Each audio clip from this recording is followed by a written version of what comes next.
Hello and welcome back. Today I'm going to be doing another book review, and this time it is of this one, Socrates' Children by Peter Kreeft. Now, this is a history of philosophy told through a summary of the thought of the 100 most important philosophers in Western history. So that in and of itself should give you a reason to give this a look. I'm thinking particularly of homeschooling families who are putting kids through high school and are thinking, I want to introduce my children to philosophy in a readable way from a perspective that is Christian. And this is a very good series from that perspective. This is volume 4 of 4. In a new edition put out by Word on Fire. So a little bit about Professor Kreeft. Peter Kreeft has been writing philosophy and teaching philosophy for over 50 years. I personally took classes with him when I was at Boston College, so he's someone who I have a certain amount of affection for. And I've read a number of his things. They're very witty, very clear, and very helpful in a lot of ways. So this is a very helpful resource if you want to get a handle on a lot of the more complex philosophers in Western history. This is a new edition put out by Word on Fire, and so, I think Professor Kreeft may have first written this a number of years ago, but this is a new edition that came out earlier this year.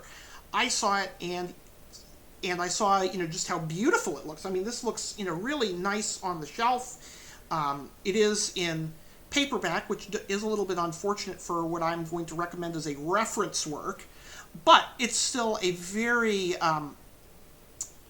very helpful resource, very much worth your time and money. So I'm going to give you a little bit of a summary of why I think this is a helpful book and why also some of the limitations that it has. One of the limitations, probably the most important, is that this is very much entirely from Professor Kreeft's perspective. Now, Professor Kreeft is someone who I often agree with and whose thought has profoundly shaped my own,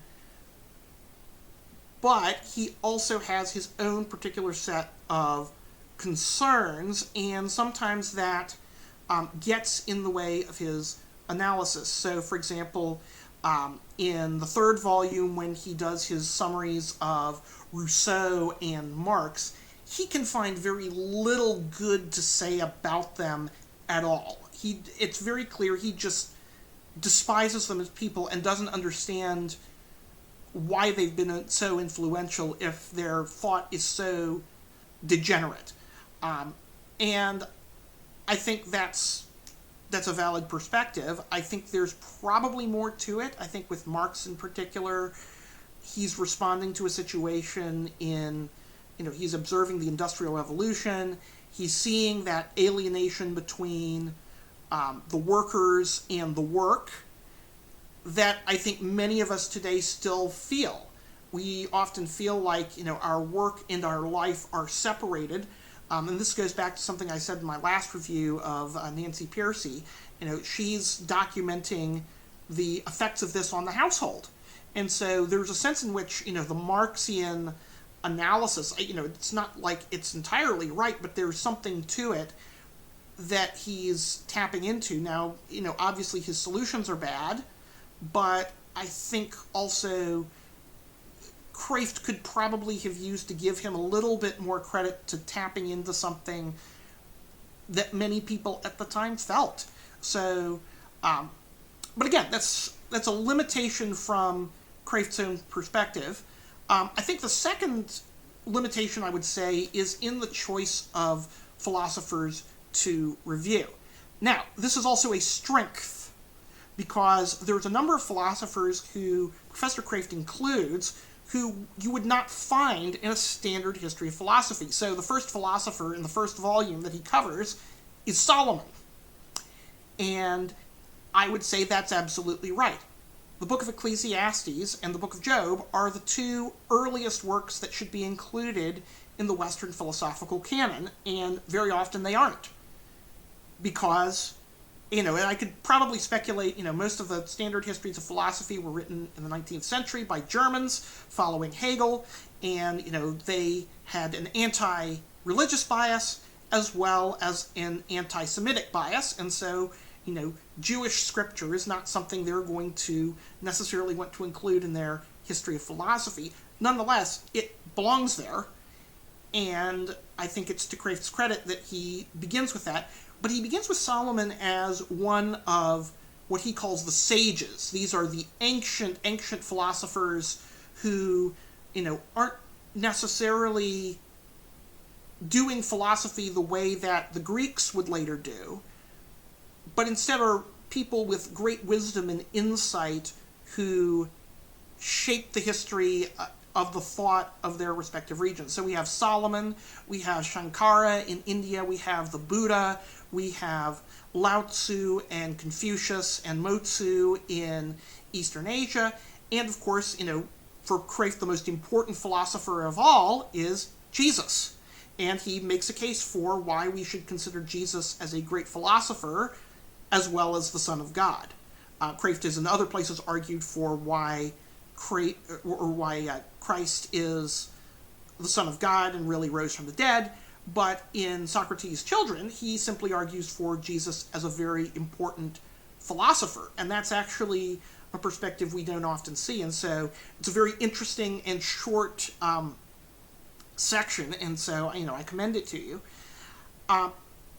So, I'm grateful to Kreeft for including a number of thinkers that wouldn't otherwise be included. On the other hand, though, sometimes that doesn't work to his advantage. So, this is the fourth volume, the modern one, and of course, modern histories of philosophy, that is, histories of philosophy that cover the period since 1900, really, they always have to pick and choose who they think is important because there are so many philosophers, so much being written, and it's going off in so many different directions that it's hard to choose. And so Kreeft is writing as a Catholic Thomist, and so, the last few philosophers he covers in this are all Catholic Thomists. Now, first of all, I would say, for example, Jacques Maritain probably does belong in the 100 greatest philosophers, or the 100 most important philosophers of all time. I'm not so sure about Etienne Gilson.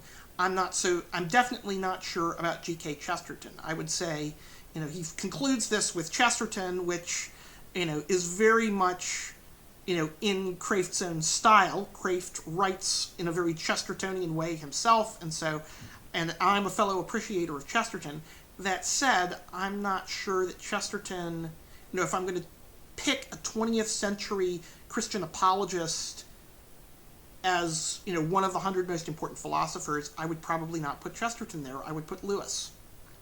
I'd put C.S. Lewis there, and it's not just because I'm a Protestant, it's because The Abolition of Man may be the most important philosophical book of the 20th century. And, as much as I appreciate Chesterton, he's just so all over the place, and a lot of his insights are found in scattered essays, and he's just hard to get a handle on, whereas Lewis is praised rightly for his clarity of thought and the tightness of his arguments, and unlike Chesterton, he was a trained philosopher. His undergraduate work was in philosophy, and this was at the Oxford that was under the sway of, what would become logical positivism. So he's interacting with early analytic philosophical thought, and he had an influence over the subsequent development. Early in Elizabeth Anscombe's career, she debated with C.S. Lewis at the Socratic Club, and that's something that is not very well noted often about Lewis. So that's one of the reasons I would maybe put Lewis there.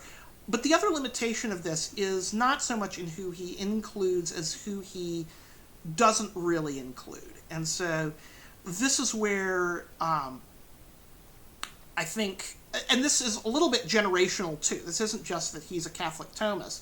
This is also that there's a little bit of a generational thing. He wrote this a number of years ago, and before a lot of the identity politics, a lot of the critical race theory, a lot of the reemergence of sort of unapologetic Marxism came about.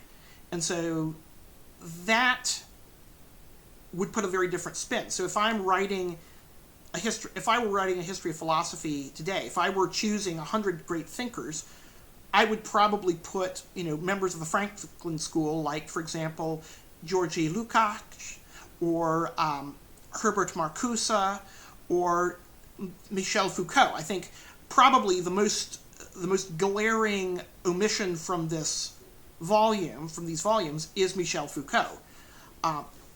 So that's a limitation on this that I think stems from partly from Kreeft's own definitions of what are the big philosophical questions, partly from his own concerns as a Roman Catholic, and from some generational things. I think, he was writing this, at a time when some of those themes they were below the surface in the academy, that they hadn't yet bubbled up to become the dominant themes. And so I think if I were writing this, I would include a lot more about critical theory. And I think if he were writing this now, rather than just reissuing this, he might do some things differently, but that's, I think that's inevitable. Any history of philosophy is going to exclude some things, and exclude some things that, I would find to be necessary, and it would include things that I find to be unnecessary. So, that's not a reason not to read this, because his analysis is often very insightful. His summaries are often very clear. For the most part, he tries to be sympathetic. Again, there are certain thinkers that he struggles to find any sympathy for, such as Marx and Rousseau. But even, Derrida and Nietzsche, he finds something sympathetic to say about them. So, that's good. And that's what you want. I recommend this very much for people who want to get a good reference work on philosophers. This really does provide good summaries of just about everybody it covers, the major themes, why they're important, and so, I do commend it for that reason. I think the limitations that I mentioned can be addressed with, one or two additional books. I think, for example, Carl Trueman's Rise and Triumph of the Modern Self is probably a good supplement to this that would give an interconnected historical account while also including some treatments of other thinkers that don't get a treatment in this book. Similarly, something like Nancy Pearcey's Total Truth is probably going to be also a useful supplement, and both of those are also good because they're coming from a Protestant perspective, and a Protestant perspective that's appreciative of some of the more natural law thinking of Professor Kreeft. So, I heartily recommend this. It's not, the 4-volume set I think is about $70 or $80. It's well worth it. Hopefully you can find it on sale. This was published by Word on Fire, which is Bishop Robert Barron's ministry. Sometime I'll probably talk about why I appreciate Bishop Robert Barron, despite the fact that I'm a Protestant and he's a Catholic bishop. But heartily recommend this, and I hope to talk to you soon.